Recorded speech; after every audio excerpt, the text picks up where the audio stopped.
जय हिंद साथियों, welcome back to this my channel concepts by Deepak sir. तो देखिए, हमने पिछली वीडियो में देखा था कि प्रकृत संख्या किसे कहते हैं, पूर्ण एवं पूर्णांक, और एक दो डिफिनेशन देखे थे। तो आज हम उससे आगे के डिफिनेशन देखेंगे। अगर आपने पिछली वीडियो नहीं देखा है तो जाइए और जाके उसे देखिए, फिर आगे इसको देखिए। तो देखिए, हम इसमें सबसे पहले स्टार्ट करेंगे कि अभाज्य संख्या किसे कहते हैं, उसके बाद भाज्य संख्या किसे कहते हैं। ठीक है, इन सबसे ऑब्जेक्टिव क्वेश्चंस भी बहुत आते हैं, चाहे वो 8th क्लास हो, 9th क्लास हो या 10th क्लास हो, सब में ऑब्जेक्टिव आते हैं इन सबसे रिलेटेड। और हम सम विषम का भी डिफरेंस पढ़ेंगे। तो चलिए हम सबसे पहले स्टार्ट करते हैं, अभाज्य संख्या किसे कहते हैं।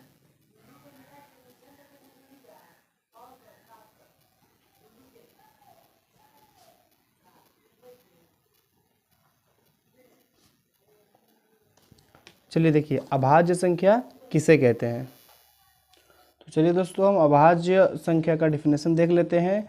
अभाज्य संख्या को प्राइम नंबर भी कहते हैं। चलिए इसका डिफिनेशन समझते हैं।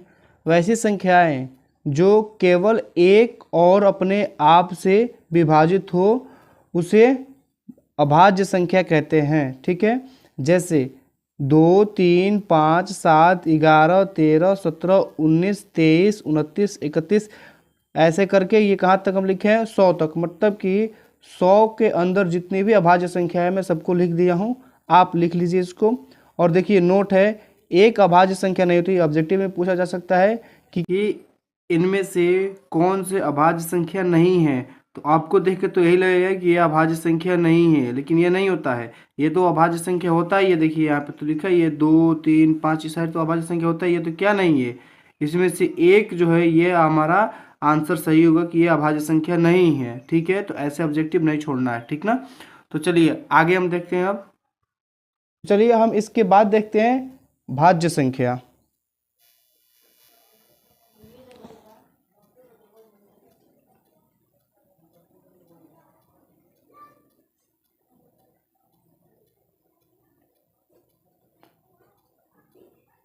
भाज्य संख्या को कंपोजिट नंबर भी कहते हैं।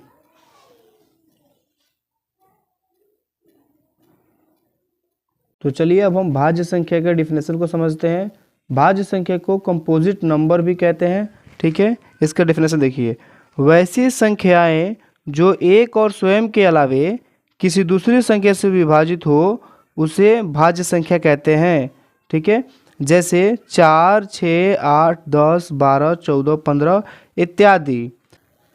नोट है इसका, एक भाज्य संख्या नहीं है। ठीक है, और अभाज्य संख्या में भी एक नोट था कि उसमें भी एक अभाज्य संख्या नहीं है। ठीक है, तो ध्यान दीजिए, एक न तो भाज्य संख्या है और न ही अभाज्य संख्या है। ठीक है, तो चलिए अब हम इसके आगे के टॉपिक देखते हैं जो कि स्व अभाज्य संख्या है। ठीक है, तो चलिए हम उसको लिखते हैं अभी। इसका आज की वीडियो का ये तीसरा टॉपिक है।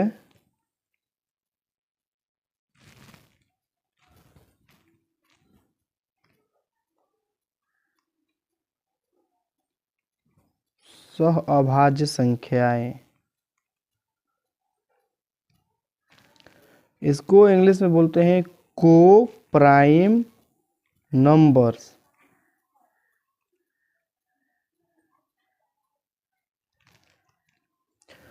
तो चलिए हम इसकी डिफिनेशन को अब देखते हैं। तो चलिए देखिए, अब सअभाज्य संख्याएं किसे कहते हैं, इसका डिफिनेशन यहाँ पे लिखा गया है। ठीक है, वैसी दो संख्याएं या दो से अधिक संख्या हैं जिनका उभयनिष्ठ गुणनखंड एक हो। यहाँ पे एक होने का सेंस ये नहीं है कि नंबर वाला एक हो, यहाँ पे एक होने का सेंस ये है कि उभयनिष्ठ गुणनखंड एक हो, यानी कि एक जैसे हो। ठीक है, तो इस बात को ध्यान रखिएगा, एक नहीं होता है, एक जैसे होता है। ठीक है, मान लीजिए दो है तो दो इसमें भी आना चाहिए, उसमें भी आना चाहिए, दो दो। ठीक है, वैसे करके। तो देखिए आप एग्जाम्पल में अच्छे से क्लियर कर लीजिएगा, यहाँ पे मैं समझा दे रहा हूँ।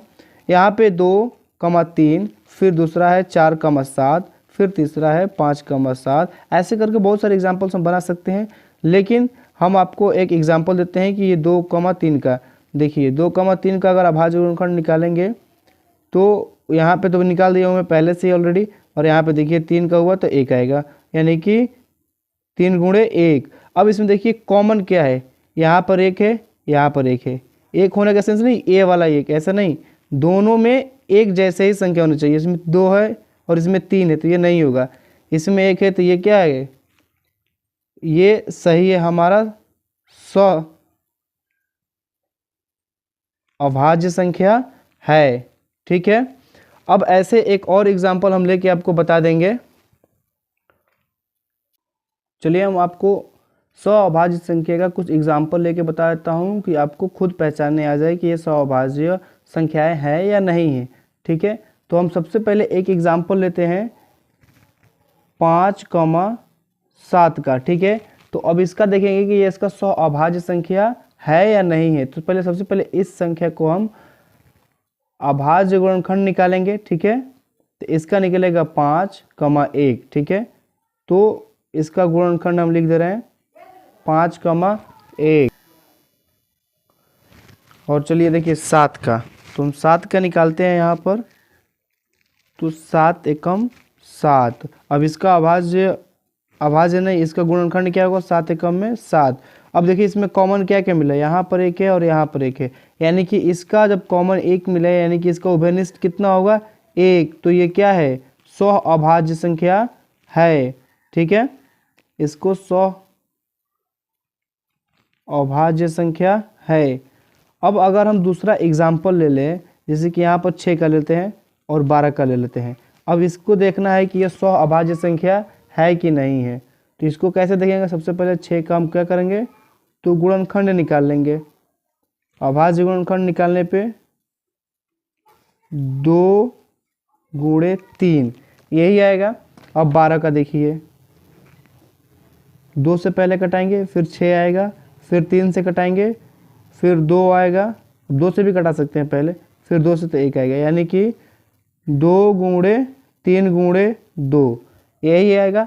अब इसमें जो जो कॉमन होगा उसको देखिए, तो कॉमन एक यहाँ पर है और एक ये है, और बच गया 2, यानी कि देखिए यहाँ पे हमें 2 कॉमन मिल रहा है, यानी कि नहीं, क्योंकि हमें उभयनिष्ठ 1 चाहिए और यहाँ पे उभयनिष्ठ कितना मिल रहा है, 1 और 2, यानी कि 2 यहाँ पे उभयनिष्ठ हो गए। तो ये 100 अभाज्य संख्या नहीं है और ये 100 अभाज्य संख्या है। तो आप भी ऐसे करके चेक कर लीजिए कौन 100 अभाज्य संख्या है और कौन 100 अभाज्य संख्या नहीं है। चलिए अब आगे देखते हैं हम लोग। तो चलिए हमारा नेक्स्ट टॉपिक है सम संख्याएं। इसको इंग्लिश में बोलते हैं इवन नंबर।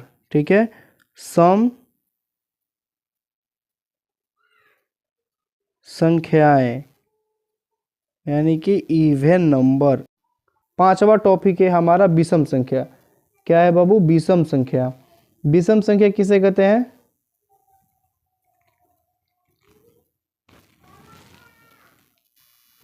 देखिए विषम संख्या किसे कहते हैं, वैसी संख्याएं जो 2 से पूरी पूरी विभाजित न हो उसे क्या कहेंगे, विषम संख्या। चलिए हम लिख के समझाते हैं आपको। तो चलिए हम विषम संख्या का डेफिनेशन देखते हैं। वैसी संख्याएं जो 2 से पूर्णतः विभाजित न हो उसे विषम संख्या कहते हैं, जैसे 1, 3, 5, 7, 9 इत्यादि। तो चलिए आज हमने 5 टॉपिक कवर किया। ऐसे ही करके अब नेक्स्ट वीडियो में परिमेय और अपरिमेय संख्या को पढ़ेंगे और उसके बाद से हम किताब को स्टार्ट कर देंगे। ठीक है, तो चलिए आज के लिए इतना ही। Thank you.